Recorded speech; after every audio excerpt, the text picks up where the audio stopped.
I've always thought that the notion of invoking a god of the gaps was self-refuting, but for some reason I always receive comments like this one. Now, how is it not okay for people of faith to give credit to God when we don't understand something, but all is well for academia to speculate on something it doesn't understand while flippantly rejecting any notion for God, or at least an omnipotent designer whose cause must be greater than its effect? When a believer brings up this sort of thing, the usual response seems to be to remind this person that thousands of years ago, humans didn't understand lightning, so they attributed it to Zeus. People didn't understand tsunamis or floods, so they attributed them to Poseidon. But now that we have natural explanations for these events, we can say that their attempt to invoke the supernatural failed miserably.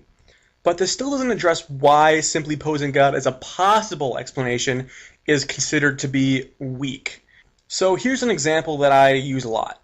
Say I'm trying to figure out the biochemical mechanism for the second step in the Calvin cycle that forms 1,3-bisphosphoglycerate from 3-phosphoglycerate. So using the tools that are currently available, I go out and attempt to figure out which bonds are being broken, which bonds are being formed, what the transition states are, and what order this whole thing occurs in the reaction. But unfortunately, all my tools are useless because the reaction just happens way too quickly. I just can't figure it out.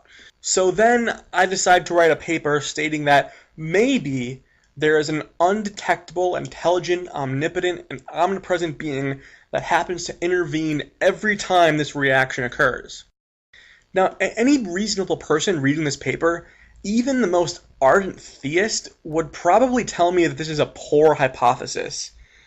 If you were critiquing this paper, you'd probably tell me that I need to just wait until there are better tools to study this reaction, and until then I should just admit that I don't know what's happening.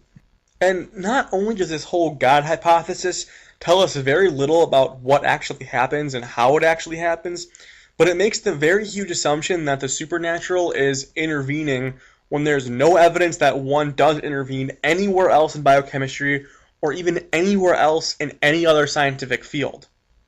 If I wrote this paper, I would get laughed at, and rightfully so.